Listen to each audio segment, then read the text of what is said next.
Happy morning mga kasikap, welcome back po sa panibago na naman nating update. At nandito nga tayo ngayon sa may flyover. Ito po yung Skyway Stage 3. Mag-update po tayo dito sa Skyway Stage 3 Section 2A na mag-uumpisa po dito sa Tomas Claudio at magtatapos doon sa PUP Santa Mesa. So southbound sa taas, northbound dito sa baba. Yung may mga steel ladder na yan mga kasikap, dyan po i-connect yan. Ito yung pier alignment patungo doon. So apat to dito, tigdadalawa na magkakapartner, bali 2, 4, 6, 8 na pier double decker po ang gagawin dito. Mapapansin natin dyan sa ikalawang magkaparehas, inistallan na nila ng platform. Ayan, so may platform na po yan para sa unang deck. So double decker po yan. Dito sa unahan natin parang single no, parang single yung pier head na gagawin kumpara dito sa ikalawa na talagang double decker hanggang dun sa ano, kasi yung nasa unahan mababa, northbound. Tapos kung mapapansin natin sa unang deck, pasalisi ano, pa-slide curve side sa part na to.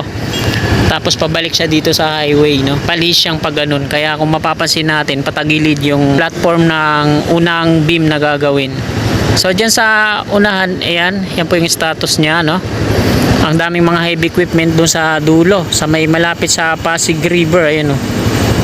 Tapos dito naman sa kanan natin, ayan, yung kalsada dyan na ginawa nila patungo doon. At ito mga kasikap, parang sinisira na yung opisina ng DMCI Asiona, no? O ina-upgrade, inaayos lang. Kasi laki niyan, hanggang dito yung sakop. Ayan, no? Pinaliit. Ayan. Dito naman sa baba, ito yung lagay niya ngayon dito. So ayan na yung barracks ng Dumduma Construction and Trading Corporation. Sila po yung gumagawa dito, no? Sarap sana kung dala ko yung drone ko, paliparan natin hanggang doon. Pero sa susunod na mga araw na lang kung kailan mahaba yung oras natin. Ngayon kasi short time lang tayo, napadaan lang tayo dito, kaya samantalay na natin yung pag-update. At syempre di rin kompleto kung hindi natin sisilipin dito sa kanan yung PNR, right of way ng NSCR. So titingnan natin yan,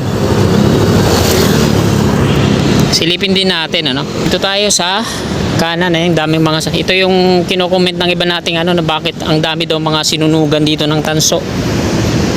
So nandito na po tayo. Ito yung PNR station, Beata Pandacan. So same pa din, wala namang paggalaw. Doon lang sa dulo, no, meron tayong nakikitang crawler crane doon, no, malapit sa Padre Jacinto Zamora Bridge. Ayan, buo pa rin yung stasyon. Ang nawala lang dito yung mga concrete rail sleeper at yung mismong riles patungo dun sa unahan. Ayan, nakuna na po natin dito mga kasikap. Ay, dadako na tayo dun sa may ano, Plaza Azul. Dun tayo mag-e-end ang ating video. So tara, let's go!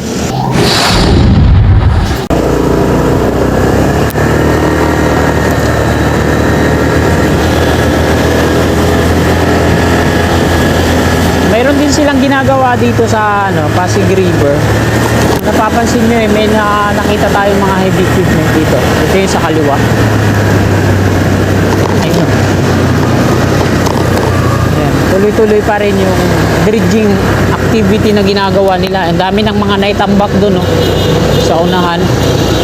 Andiyan yung mga barges, yung pinagsasakyan ng ano, ng excavator, yung mga long arm excavator. Ayun, no.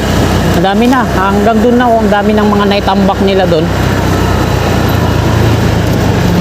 Lumawak pa lalo, no? Ayan yung ginagawa ng San Miguel Corporation, yung tinutulungan nila ang ating gobyerno para linisin yung Pasig River, palalimin, tanggalin yung mga bora.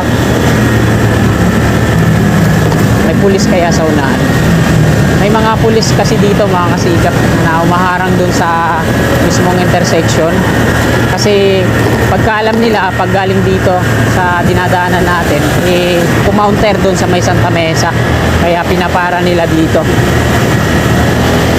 Pero di nila alam na hindi tayo kumounter, galing tayo dito sa Jesus Street. Dito yan. Dito ako nung nakaraan pinara, no? So wala sila ngayon, mga pulis. Ayan, may mga panikit nga sila nandoon. May tinikitan. Pero hindi tayo pinara. So dito sa kaliwa natin, right of way ng NCR, North-South Commuter Railway Project. Ayan. Lahat na lang ng mga ano dito, puro marami mga sinunugan, mga tanso. O, tinatanong ng mga kababayan natin sa comment kung ito ba ay rurupok yung mga pier na to, mga pundasyon kung laging may nagsusunog. So tingin ko naman ay hindi. Kasi hindi naman yan kagaya dun sa Balungbato, sa may Balintawak na talagang ginawang panggatong yung ilalim ng tulay, yung flyover. Saka ayun naman din naman tumatagal yung pagsusunog ng tanso. Kumbaga sa dampi-dampi lang yung init niya. Hindi naman makaka-apekto yan. Ang pangit lang tingnan kasi nagkulay itim siya, no? Dumumi yung pintura. So andito yung DPS, tinatanggal yung mga kalat ng mga nakatira dyan. Quirino Avenue, northbound na po tayo. So dito na tayo tatawid. Ayun, oh.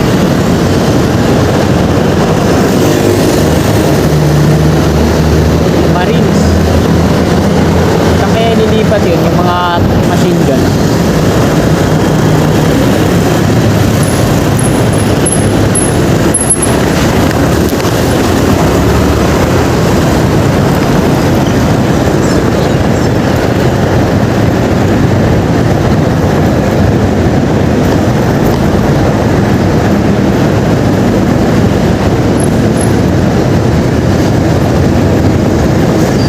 Mga kasikat, nandito na tayo sa may Plaza Azul.